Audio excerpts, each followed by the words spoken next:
Señoras y señores, bienvenidos, buenas noches, gracias por acompañarnos. Esto es La Silla Roja, este espacio abierto al diálogo, a la crítica, al análisis, a la reflexión. Sean todos ustedes bienvenidos. Abierto al diálogo, a la crítica, al análisis, a la reflexión. Sean todos ustedes bienvenidos. El día de hoy recibimos al doctor Lorenzo Córdoba, consejero presidente del Instituto Nacional Electoral. Lorenzo, bienvenido, gracias por estar aquí. Al contrario, Leonardo, un gusto. Muchas gracias. Estar aquí. Sean Quintana, gracias, buenas noches. Sean Piz, gracias. Gracias, buenas noches. Hay muchos temas que encienden las luces de alerta o de preocupación en materia electoral en México, Lorenzo, muchos temas que tienen que ver con iniciativas, con voces que se escuchan de si hay que reconstruir el aparato y el andamiaje electoral del país. Y muchas cosas, pero vamos empezando una por una. A lo mejor el tema más relevante, porque sigue en debate, es el caso de Baja California. Esta elección para un gobierno local por 2 años, y luego el señor que gana, que es el señor Bonilla, defiende que es por 5, hay una iniciativa en el Congreso local, se vota, se extiende el periodo, y de ahí para acá es como telenovela, porque es por capítulos, recursos en los tribunales, etcétera. Pero antes de eso, un balance de lo que significa. ¿Esto es un caso aislado, es un caso particular, o es una tendencia que vamos a empezar a ver en otras entidades? Un diputado local en Tabasco en días recientes desde la tribuna dice sufragio efectivo, sí reelección. Es decir, está cambiando la cultura política de este país. Ahora consideramos que la reelección sí es válida. ¿Qué está pasando? Bueno, Leonardo, yo creo que hay que analizar cada caso en lo específico. En particular. Yo creo que sí. Nunca he sido proclive yo a las teorías de la conspiración, pero evidentemente hay un ánimo que pues está propiciando, suscitando que haya, digamos, espontáneos, como se dice en el fútbol, ¿no? Y en los toros, que se vayan por la libre. Y creo que hay que tomarlas, un análisis serio debe implicar revisar caso por caso sin encontrarle, sin buscar, a menos que haya otro tipo de evidencias, digamos, algo mucho más de fondo. Por lo que contamos hoy en día. Así es. El caso de Baja California yo creo que es un caso muy particular, que ha sido calificado de distintas maneras. Yo mismo públicamente he sostenido que se trata de un asalto a la propia lógica de funcionamiento de la democracia. El caso de Baja California es un caso que yo creo que la mejor manera de sintetizarlo es el siguiente: las reglas del juego democrático pueden cambiarse, es válido que se cambien, pero la propia Constitución establece cuáles son las reglas para que esas reglas se cambien. Y la condición básica es que esas reglas se tienen que cambiar y se tienen que conocer antes de que el juego lo inicie. Lo que pasó en Baja California es que se modificó en 2014 la Constitución, se decidió por buenas o malas razones que la elección de 2019 sería por 2 años para empalmarlos con las elecciones federales intermedias de diputados, no con las presidenciales de 24. Todo el mundo conoce esas reglas. Así se convocó la elección en diciembre pasado. Así se inscribieron los candidatos. Así se inscribieron los candidatos, así se otorgaron los registros de los candidatos, así fueron los ciudadanos a votar y así se entregó una constancia a quien ganó la elección.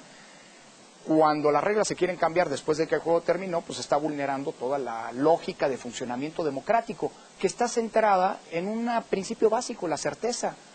Las autoridades electorales, los contendientes, los partidos políticos, los ciudadanos tienen que saber con qué reglas se va a jugar. Y en Baja California, pues las reglas se quieren cambiar, no para la siguiente elección, podrían cambiarlo para la que viene, pero no para la que ya terminó. Sí. A eso reduciría el punto. Yo creo que sí es una situación muy delicada, porque es una ruptura grave del orden constitucional. Hay quien dice pues, que la Constitución de Baja California es la expresión de la soberanía de un Estado, sí, nada más que es un Estado federado, no es una república independiente. Eso dicen los legisladores. Claro. Que nadie les da, que son soberanos y nada. Sí, pero no. Son soberanos, salvo por un pequeño detalle. La Constitución. Forman parte de una federación, sí, claro, y esta está regida por la Constitución Federal. Y no importa lo que diga la Constitución local, si contradice lo que dice la Constitución Federal, a menos que me cambien las reglas del juego de la jerarquía jurídica, bueno, pero eso ya es otra historia, digamos. La Constitución Federal es muy clara en el punto. Un alegato reciente dice que de parte del candidato ganador, del gobernador electo, es que no es cierto que él sí le dieron una constancia por 5 años como candidato, lo cual es falso, porque él recibió una constancia por 2 años. Luego impugnó ante un tribunal, el tribunal local. Que ha fallado de una manera en la que una y otra vez sus fallos han sido revocados por inconstitucionales. Diciendo que sí, el registro era por 5 años, pero eso lo tiró la Sala Superior del Tribunal Electoral. Y aceptar por válido ese argumento sería tanto como decir que hay distintas varas para medir a los competidores, porque si él, como se dice, era candidato por 5 años, imagínate qué hubiera pasado si hubiera ganado alguno de los otros candidatos que tenían un registro por 2 años, y eso es incongruente, digamos, ¿no? Entonces, pues sí, yo creo que el caso Baja California tarde o temprano tendrá que terminar en los tribunales, en los máximos tribunales del país, concretamente en la Suprema Corte.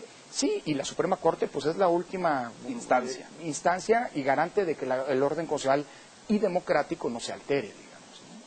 ¿Cuál es el curso legal que debe seguir? Porque hasta ahora no se ha publicado la ley, hasta donde yo tengo entendido. Es decir, y para impugnarse hace falta para que se pueda impugnar ante la Corte la inconstitucionalidad de esa reforma. Así es.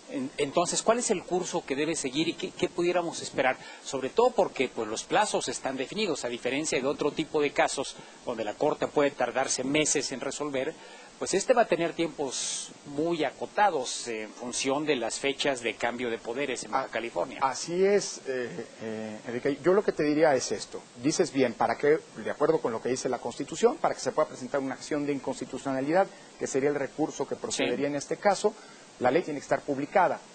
Y a partir de la publicación corre un plazo de 30 días para que pueda impugnarse ante la Suprema Corte de Justicia. Parte de la telenovela, como siguiendo lo que decía Leonardo, es que dicen los legisladores del Congreso de Baja California que está perdida el documento y por lo tanto no se puede publicar. No, lo dicen ellos, no lo digo yo. Y entonces nadie lo encuentra y entonces no se puede publicar. Bueno, un debate jurídico es, ¿y qué pasa si toma posesión el gobernador electo? Con ella por 2 años, sin que esto esté publicado. Bueno, si no está publicado, no es válida esa reforma. Claro. Porque para que la reforma entre en vigencia tiene que haberse publicado. Y si toma posesión el candidato, pues va a tomar posesión con base en la norma vigente, que son 2 años.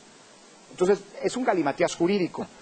Pero, en efecto, para que pueda llegar el asunto a la Suprema Corte de Justicia, alguno de los actores legitimados para presentar una acción de inconstitucionalidad, entiendas, el presidente de la República, el procurador general, el fiscal general de la República, algún partido político, una minoría legislativa del Congreso de Baja California, que se ve difícil porque ellos aprobaron ese cambio, tendría que impugnar ante la Suprema Corte de Justicia. Pero la condición básica es que pues, esté publicado. ¿Los partidos pueden? Los partidos políticos pueden. Es decir, cualquier partido con registro en Baja California, quiero suponer o algo, tendría el derecho. O con registro nacional. Podría impugnar. Que en este caso, pues digamos, el registro nacional los habilita para participar. Sí, porque se trata de un cambio en materia electoral y entonces los partidos políticos pueden presentar acciones porque son en esta terceros materia. afectados o alguna cosa así. Porque están legitimados, ¿no? Sí. De hecho, el PAN ya intentó presentarla. Ya declaró su intención de hacerlo.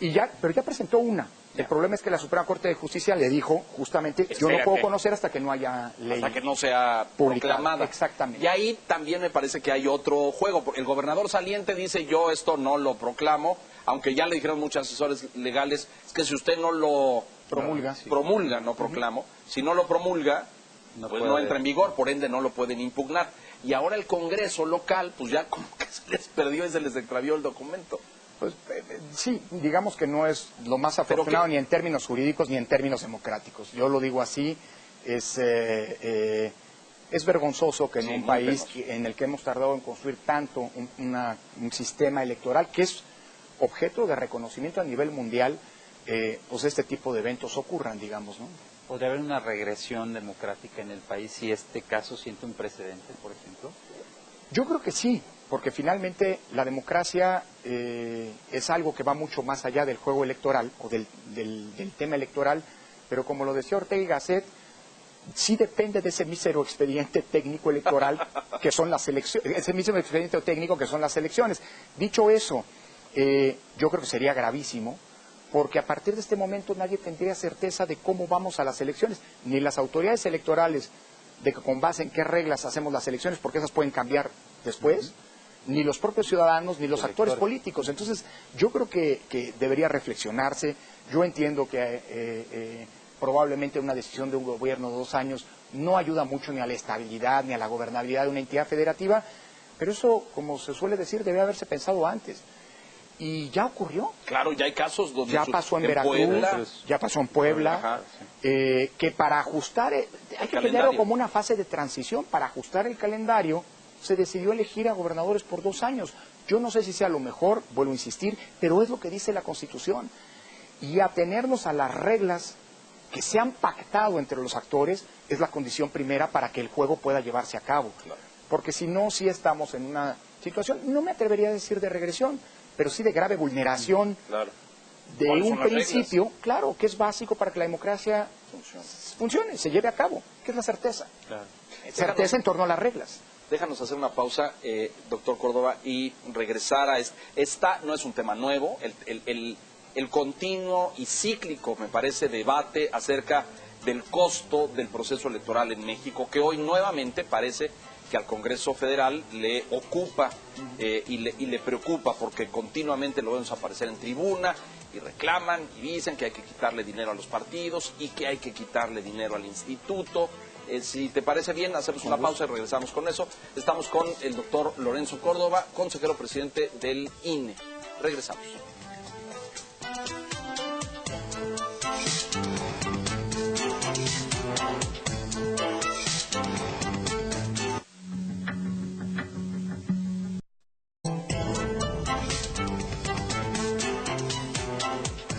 El tema, Lorenzo Córdoba, y creo que es cíclico, porque yo he escuchado este debate en los últimos 20 años en México, que gastamos mucho, que le damos mucho dinero a los partidos, que el costo del instituto como el aparato que organiza los procesos, luego la reforma que hizo los soples y lo que cuestan los soples y el dinero que sale de aquí para los... En fin, este debate no acabado en México y el cuestionamiento eterno de si podría hacerse de otra forma, podríamos tener una democracia, un aparato electoral que fuera más barato, pero que dejara satisfechos a los ciudadanos. Hoy nuevamente está en la mesa el Congreso, ha seguido este debate porque te afecta directamente. ¿Qué valoración haces y qué balance haces de esto a estas alturas? Porque pues regresará ahora con el nuevo presupuesto y todo. Sin duda, Leonardo. Y yo creo que es importante, creo que lo has dicho bien, podríamos tener una democracia, un sistema electoral mucho menos farragoso, mucho menos abultado, mucho menos oneroso. Sí, sin duda.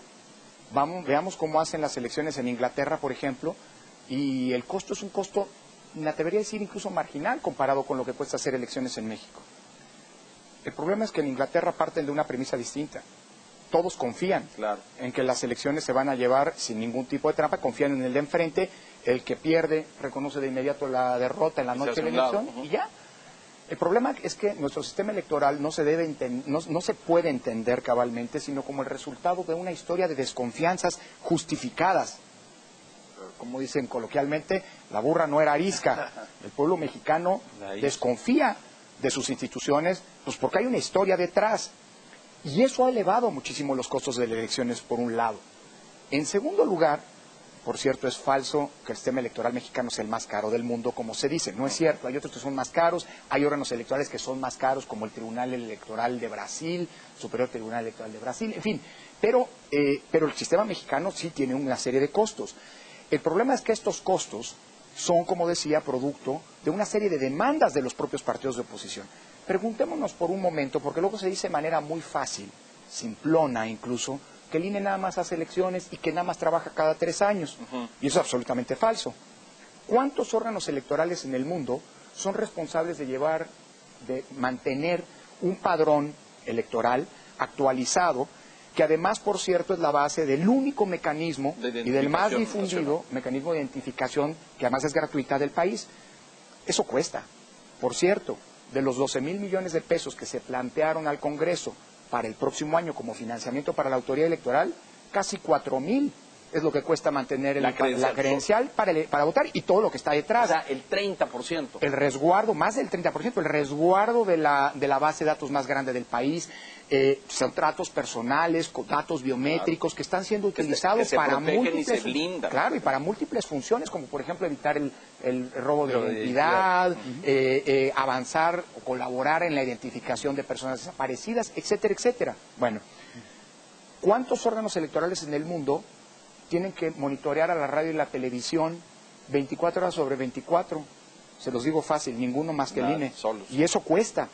Los aparatos del monitoreo del próximo año caducan porque son obsoletos, tienen 5 años de obsolescencia y hay que renovarlos, y eso cuesta. Pero es un servicio que no solamente sirve para las elecciones, sino también gracias a ese le estamos ahorrando cerca de 500 millones de pesos a Gobernación, porque monitoreamos lo que Gobernación le pauta, ¿no? Ordena a las televisoras y a las radiodifusoras transmitir. Tenemos un sistema de fiscalización pues, muy robusto, pero que también cuesta. El Instituto Nacional Electoral tiene un sistema que es inédito en el mundo y que sirve para fiscalizar a los propios partidos políticos y que tiene un costo agregado del orden de los 800 millones de pesos cada año.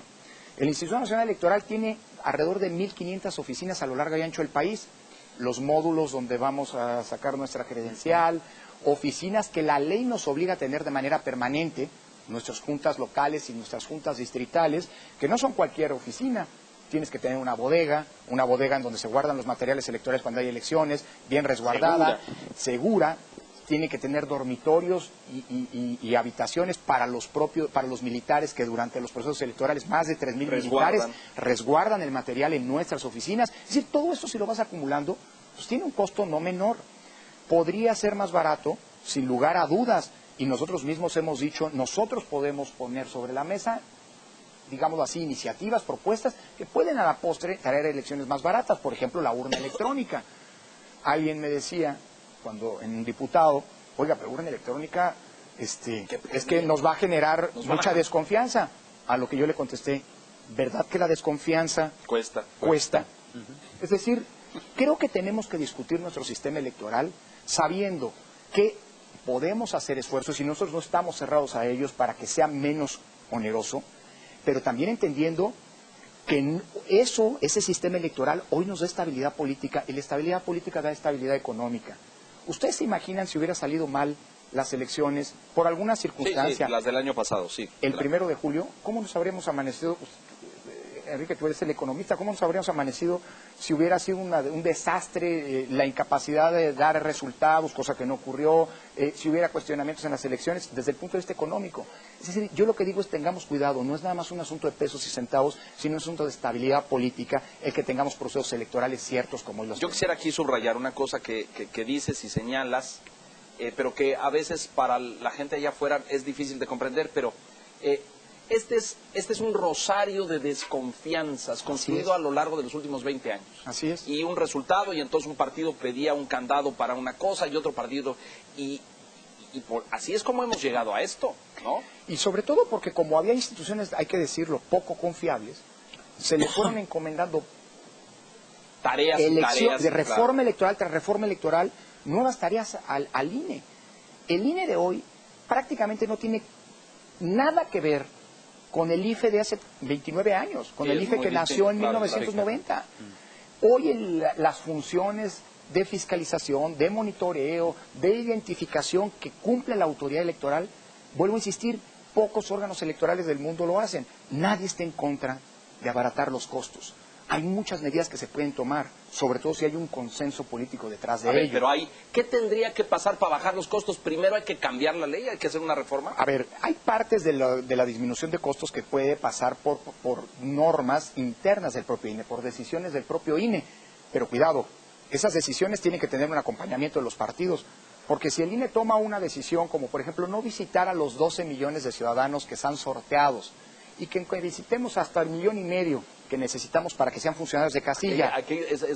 Los insaculados. Los insaculados. Una joya, una cosa maravillosa. Bueno. Es como de la iglesia del siglo XIV. Imagínate, Leonardo, lo que cuesta visitar a 12 millones, más de 12 millones de personas en sus domicilios. Bueno, es un país entero. Bueno, Yo podría decir, ¿por qué no visitamos nada más 1,5 millones si son los que necesitamos? O visitemos y cuando llegamos al 1,5 millones nos paramos. ¿Sabes qué te van a decir? No, porque ahí puede haber un sesgo.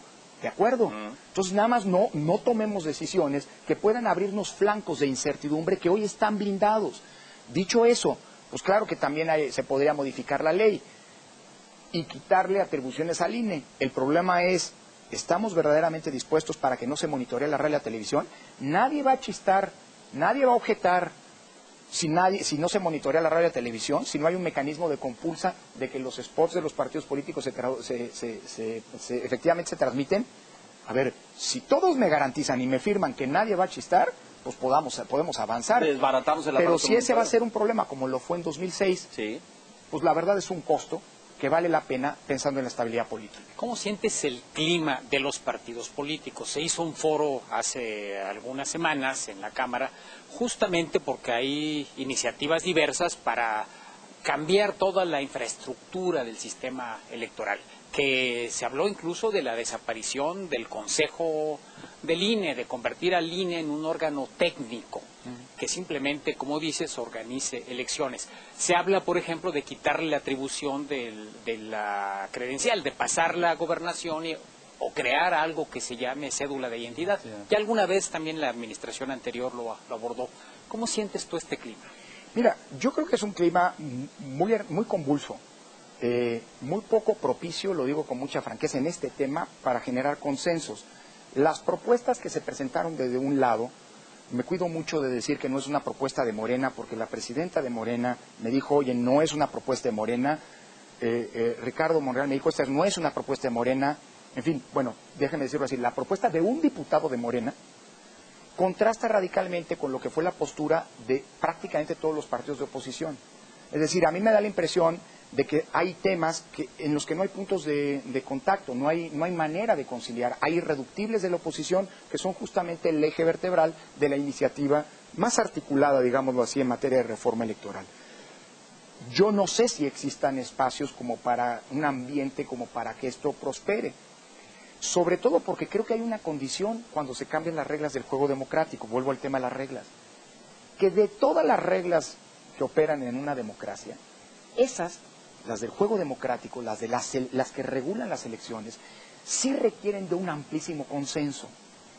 Porque si se aprueban por una mera mayoría, sí podemos tener un problema más adelante, como ya lo vimos en el pasado, que quien no estuvo de acuerdo con esas reglas, después impugne la legalidad o la validez de una elección, Como ya lo hemos visto. Exacto. como ya lo hemos visto, argumentando que son reglas que no generan equidad, que rompen las condiciones de la competencia, etcétera, etcétera. Entonces yo digo, nada más tengamos cuidado con esto, porque si la pregunta ¿es indispensable una reforma electoral?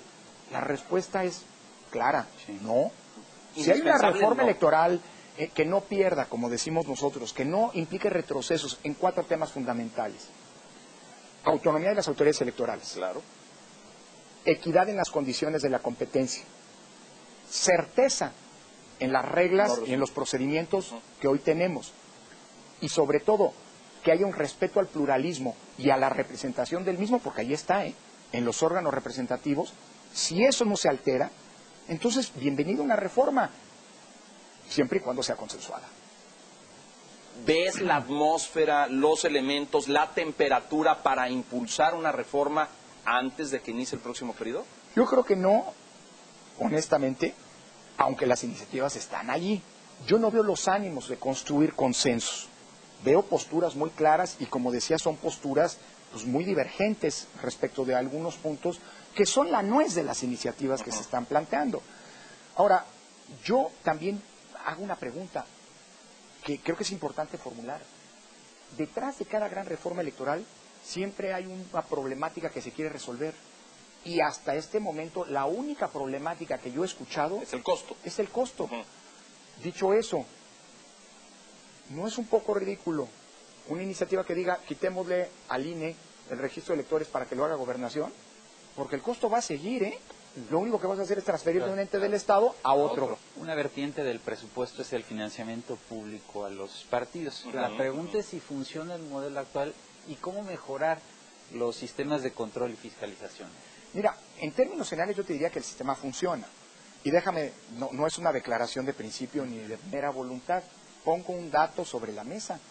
En los últimos 5 años, en las elecciones que van desde 2015 hasta la de 2019 incluidas, que pasaron hace unos meses, hemos vivido el periodo de mayor alternancia en la historia democrática del país a nivel municipal, diputaciones locales, gobernaturas, diputaciones federales y Senado de la República.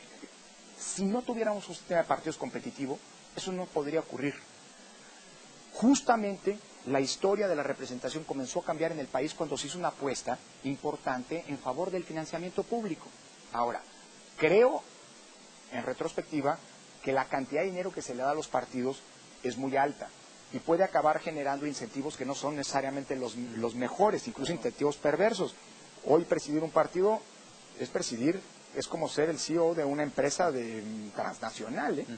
Dicho eso, yo creo que hay que cuidar, nada más que en esta lógica de disminución, no rompamos ese piso de equidad que fue el propósito fundamental cuando se hizo la apuesta por el financiamiento público. Déjanos hacer una nueva pausa. Lorenzo, estamos en la silla roja con el doctor Córdoba, consejero presidente del INE. Regresamos.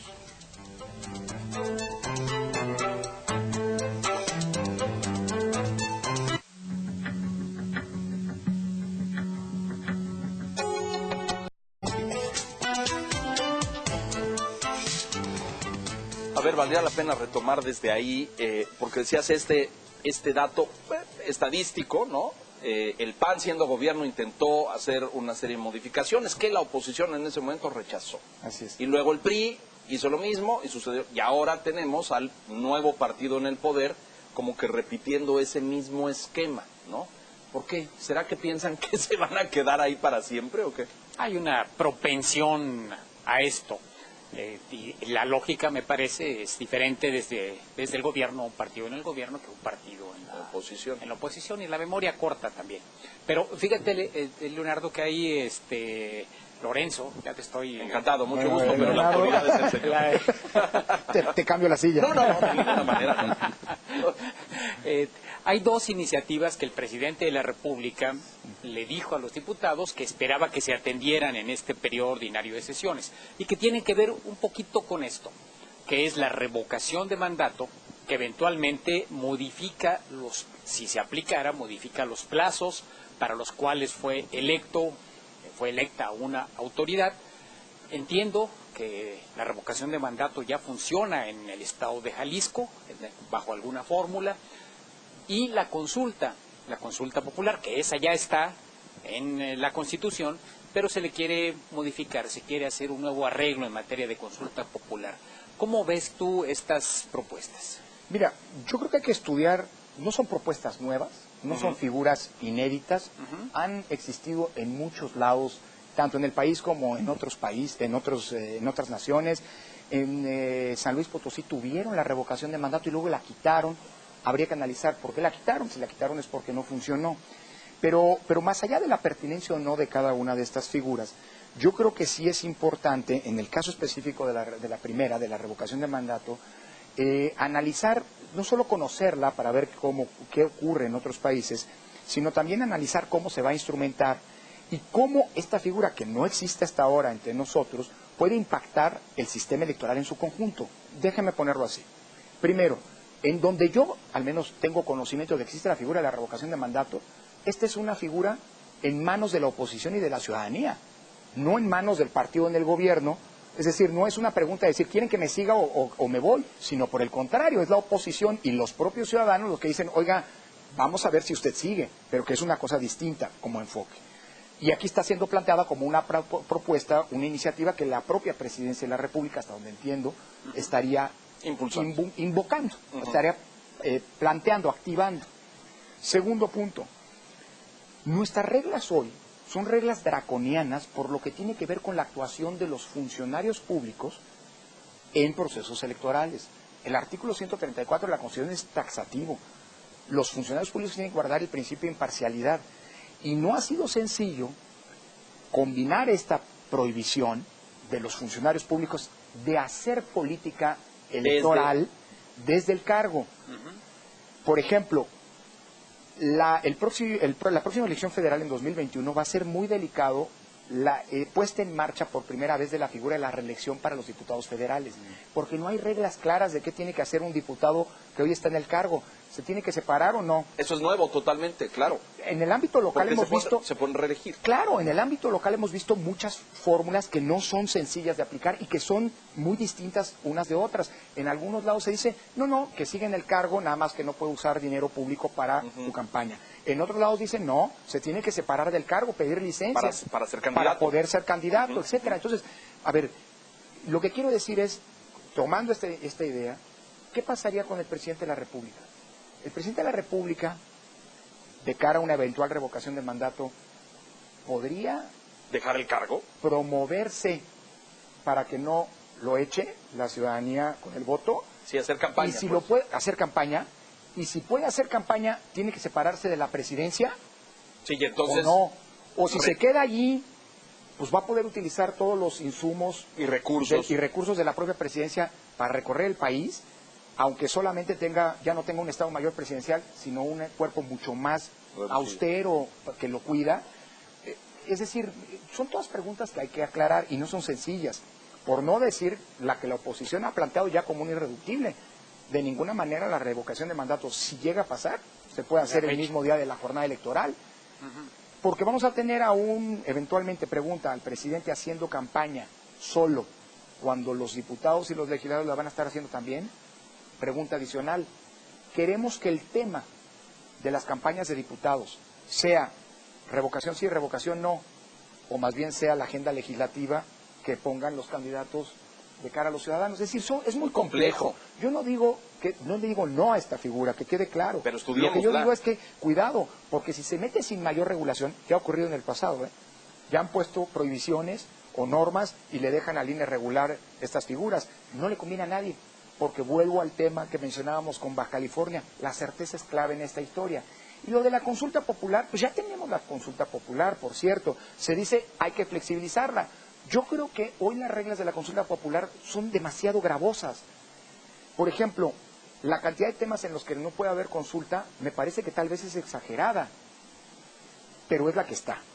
Entonces discutamos hasta dónde vale la pena flexibilizar una figura que puede enriquecer, no sustituir el proceso de toma de decisiones del gobierno y de los órganos legislativos, pero garantizando ciertas condiciones que son básicas. A mí, por ejemplo, el que la pregunta de la consulta tenga que pasar la criba de la Suprema Corte de Justicia en el sentido de si es constitucional o no, es indispensable. Pues sí, porque claro. si no, tarde o temprano podemos acabar preguntando si queremos que haya o no derechos humanos, y eso no es aceptable en una democracia constitucional. Claro. Me preocupa ahí el tema, ahora que decías el 135 constitucional, estas elecciones de medio término y al presidente de la República haciendo campaña en favor de sus candidatos y de su partido. Me preocupa gravemente porque veo al personaje y el personaje tiene enorme tendencia a hacer eso. O al revés, los partidos que compiten por diputaciones poniendo sobre la mesa de la discusión pública revocación sí o revocación no. Exacto. Es decir, es contaminar una cosa con la otra, me da la impresión. Agregaría en ese sentido, agregaría inestabilidad política al país, considerando estos elementos que mencionas, todas estas preguntas o dudas que hay, más si el presidente propusiera aplicarlas sobre él mismo, ¿no? Entendiendo que él fue electo para un periodo de 5 años, 10 meses, ¿no? Yo creo que pones un punto importantísimo en la mesa. Es decir, el mandato constitucional es incuestionable. El presidente Andrés Manuel López Obrador fue elegido para terminar en el 2024 su mandato y lo está ejerciendo con toda la legitimidad. Entiendo toda la lógica de poder consultar al pueblo si cree que se va bien o se va mal en términos de la acción de gobierno, que es lo que está detrás entiendo, de la propuesta de la revocación de mandato. Pero evidentemente no es lo mismo, tú sabes mucho más que yo, sin duda, Enrique, de nueva cuenta de economía, pero hay inversiones, por ejemplo, que son inversiones de mediano largo plazo y que pasan por valoraciones respecto de la estabilidad política. Claro, el factor. Bueno, evidentemente, el que un presidente se pueda ir a medio término porque hay una revocación de mandato, pues es algo que creo inyecta, digámoslo así, un factor de incertidumbre en términos de la propia estabilidad política. Ya sé que me puedes decir, sí, pero de acuerdo también con las reglas actuales, el presidente podría ser sujeto de una imputación parlamentaria si hay alguna falta grave que pudiera, un impeachment, como dicen los anglosajones. Pues sí, pero eso es parte de la propia lógica del juego democrático.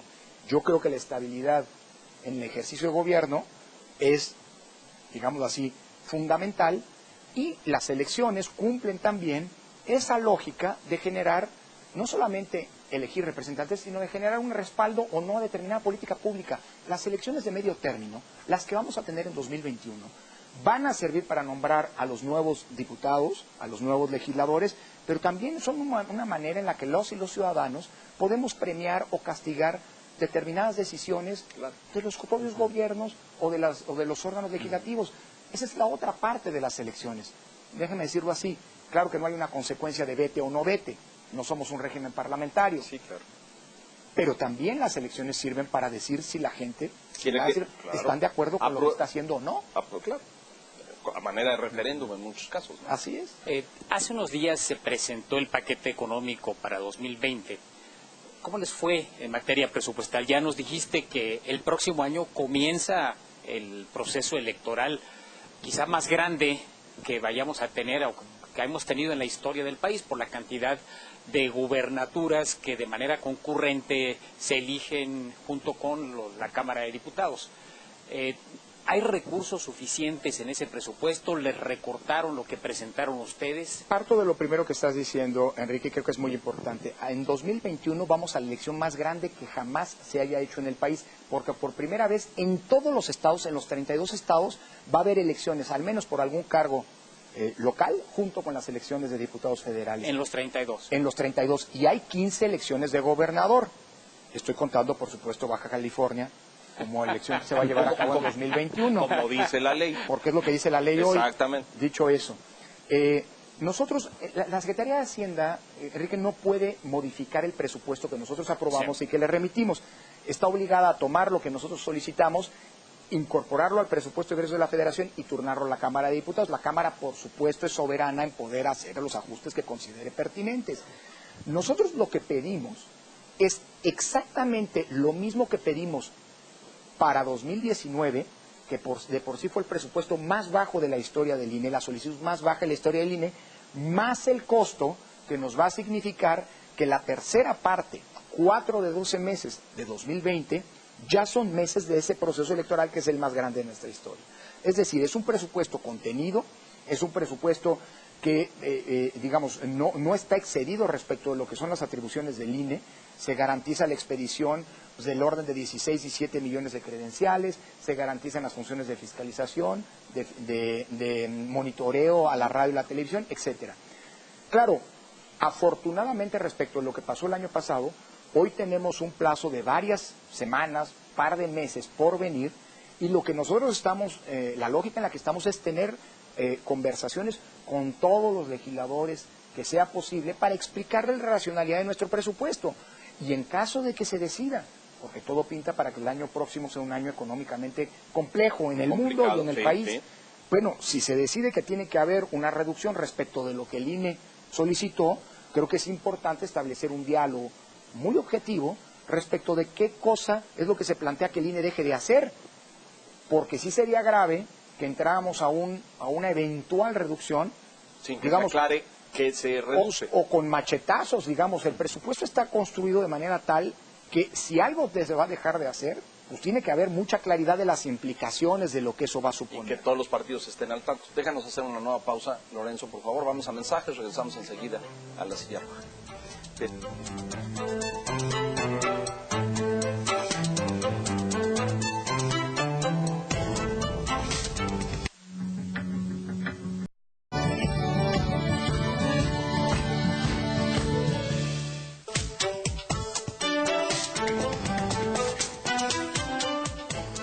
Seguimos en la discusión. El presupuesto estará en discusión y en debate, está en comisiones, irá al pleno. Tenemos hasta noviembre, me parece, ¿no es cierto? 15 de noviembre es la fecha límite para la aprobación. O sea, nos vamos a pasar los siguientes 2 meses en ver qué se aprueba, qué se cancela, qué se quita, qué todo. Yo veo en el Congreso posiciones encontradas, algunos que le quieren meter un un corte de tajo al presupuesto electoral del instituto y de todo, y otras posiciones que están mucho más mesuradas en decir que continúe como está. Mira, yo creo que por eso el diálogo al que hacía referencia es importante. Yo creo que además que hay que actuar con mucha responsabilidad, porque vuelvo a insistir, el presupuesto del INE del próximo año ya involucra el proceso electoral. Y si se generan condiciones por la cuestión económica que pueden poner en riesgo la buena llegada a puerto de las elecciones de 2021, es algo muy delicado. Porque por ahorrarnos unos pesos en la elección podemos acabar generando una inestabilidad política que puede traer consecuencias en términos de costo económico mucho mayor. Y desconfianza. Y desconfianza, por supuesto, que es algo que ya no es tema hoy en día. No, es como prueba superada. Exactamente. Dicho eso, creo que hay un tema interesante, porque luego del recorte que fue objeto el INE en el presupuesto de este año, de 2019, el INE presentó una controversia ante la Suprema Corte de Justicia de la Nación que está por resolverse, en la que nosotros le planteamos a la Corte, que por supuesto que la Cámara de Diputados es soberana al momento de definir el presupuesto y por lo tanto cuánto se le asigna a cualquier órgano del Estado. Sí, claro. Pero lo que el INE dice, y que la Corte deberá pronunciarse, es que esto tiene que seguir también ciertas reglas. No es nada más un asunto de mera discrecionalidad, sino que tiene que haber una serie de procedimientos para que esa decisión soberana no afecte el funcionamiento de los órganos del Estado. Dicho en pocas palabras, si el INE de entrada dice que cuesta, déjame simplificarlo así, 100 pesos instalar una casilla, cuesta mucho, en fin, pero déjame poner el ejemplo. De entrada la Cámara de Diputados tiene que aceptar, dado que el INE es el único responsable en el país facultado para hacer esa función, de entrada se tiene que dar por bueno ese presupuesto, de entrada. Y si se considera que fue excedido, se tiene que decir por qué fue excedido, y en qué rubros, en qué rubros y de qué manera, digámoslo así, tiene que determinarse lógicamente la cifra final que le será concedida para esa función, en este caso a ese órgano, es decir, al INE. Esto es, yo creo que es muy importante que en la discusión del presupuesto haya una racionalidad detrás de cada peso y centavo que se asigna o que eventualmente se recorta. No entremos en una lógica de machetazos, porque yo entiendo la necesidad de dinero y comparto el que el dinero público se destine prioritariamente a atender las principales problemáticas nacionales, pero que eso no se traduzca en debilitar lo que hemos avanzado. Tapar un hoyo abriendo otro, es decir, abriendo un problema en donde hoy no lo hay. Claro. Sí. ¿Cuál es tu valoración del papel que juegan los órganos autónomos como contrapesos de los poderes en el país? Porque bueno, este gobierno ha mostrado que no simpatiza mucho, ¿no? Particularmente con el INAI, con el INE, con otros reguladores, sí, en ciertos sectores, pero ¿cuál es tu valoración ahí? Yo creo que la democracia en general, ahora te contesto, no le estoy dando las vueltas yéndome por las ramas, yo creo que la democracia... Parecería. Pero ahora llego. La democracia implica una serie de equilibrios institucionales. Ninguna democracia, digamos, se entiende, y de hecho la democracia es lo contrario, como concentración total del poder. Hay funciones que le tocan al legislativo, hay funciones que le tocan al judicial, hay funciones que sin duda le tocan al ejecutivo. Nuestra democracia, la construcción de nuestra democracia, apostó también por crear otros órganos que vienen a fungir como órganos de control. La CNDH controla que no se violen los derechos humanos, el INE controla que los partidos políticos jueguen conforme a las reglas del juego y que los gobiernos, federal, local o municipal, no se metan en las elecciones. El Banco de México controla pues, que haya una cierta estabilidad financiera y cambiaria que no dependa, digamos, solo de las decisiones políticas. Y yo creo que de eso se trata. Me da la impresión, pues que claro que hay, esto vuelve más complejo gobernar, pues sí, pero hay, y lo digo, hablo por el INE, toda la disposición de ir construyendo juntos y de acompañar incluso, digamos, acciones gubernamentales que permitan resolver los grandes problemas nacionales de pobreza, de desigualdad, de corrupción, de impunidad, de inseguridad. Nadie está en contra de eso. Pero creo que es importante, del otro lado, entender que estos contrapesos no solo son sanos, sino son legitimadores para la propia acción del gobierno. Entiendo que pueda haber molestia y entiendo que, bueno, estamos con un gobierno que acaba de comenzar su gestión y que ojalá le vaya bien. evidentemente pues estamos en una fase todavía de, digamos, aterrizaje y de comprensión de lo complejo que es gobernar, me da la impresión, un Estado democrático. Nos quedan como 5 minutos, es muy poquito tiempo, pero les pido, apuntemos a lo que nos queda porque el doctor se nos va el doctor. De regreso a la academia. ¿Cuánto tiempo te queda al frente del INE todavía? Mi mandato es hasta 2023. O sea, un año antes de la siguiente elección.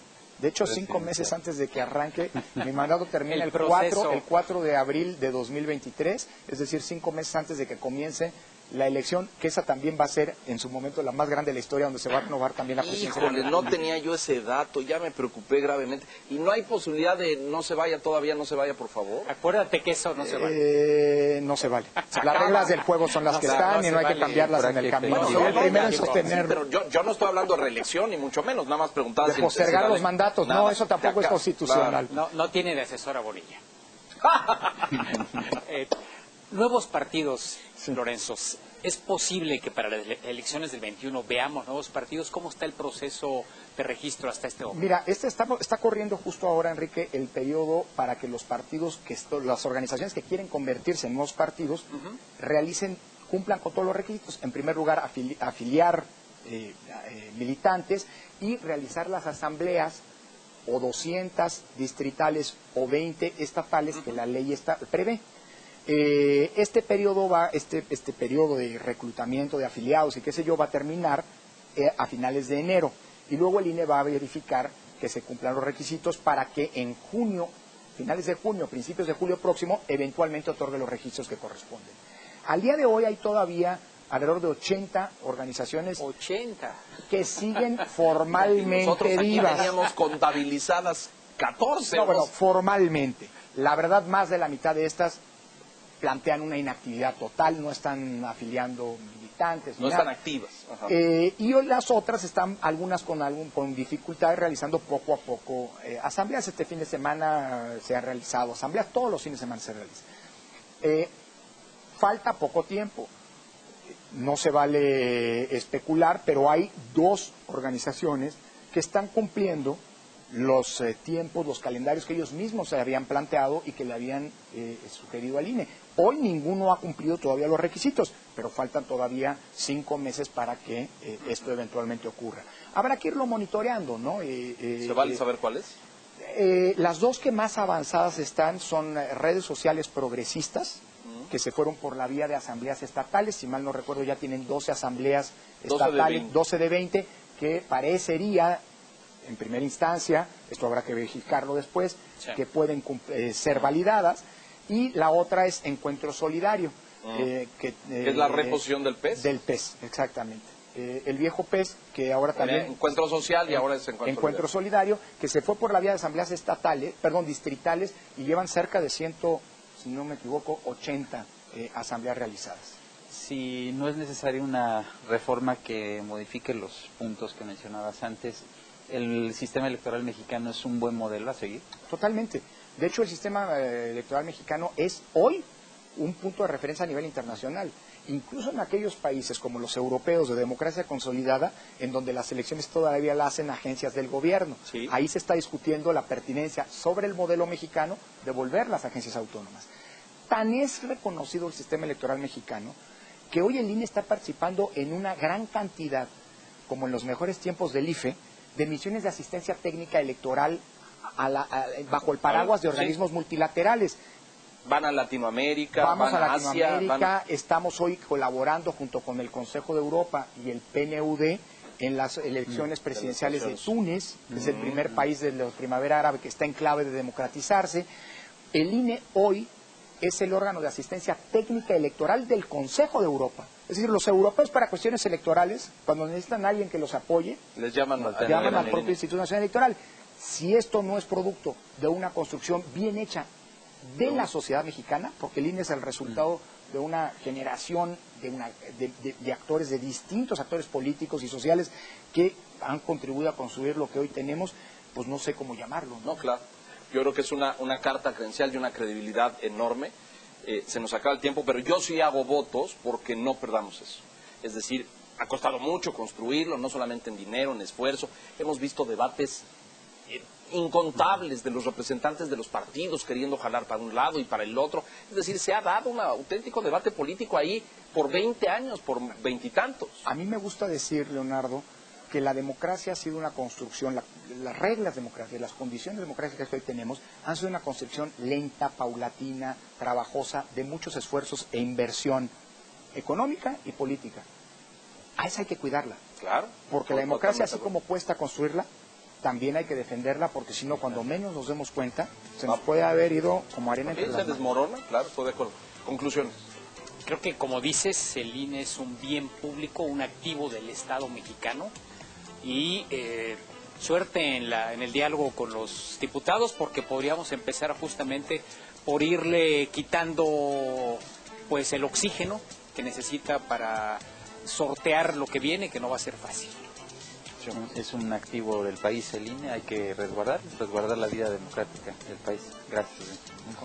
Bienvenido, Lorenzo. Estaremos siguiendo con mucha atención todo este debate, y sí estamos como medio y como profesionales de la información en la defensa de la autonomía y de la democracia de un organismo que le ha dado. Además, hoy este grupo que gobierna, que contribuyó enormemente a esto, a empujar esto, sería una contradicción histórica que quisiera desmontar o desmantelar estas cosas para ir para atrás. A mí sí, tú fuiste muy cauteloso porque tú eres funcionario, yo no. A mí sí me parecería regresivo. Decir, no, esto ya no sirve, no, échenlo para atrás o desmóntenlo porque está mejor de otra forma. Oigan, no, ustedes llegaron gracias a que este piso y estas condiciones existen. Así es que bueno, bienvenido, gracias, y esperamos que de aquí al 2023 estés aquí muchas más veces. Todas las veces que me inviten, Leonardo, gracias. Y después. Y después también. Después te invitaremos. Como académico, que ya ves que claro. es tan elegante. Buenas Quintana, noches. gracias. Señor Piz, muchas gracias. Gracias. Y gracias a usted, sobre todo, por la gentileza de su atención. Aquí puntualmente en La Silla Roja. Hasta la semana entrante. Buenas noches.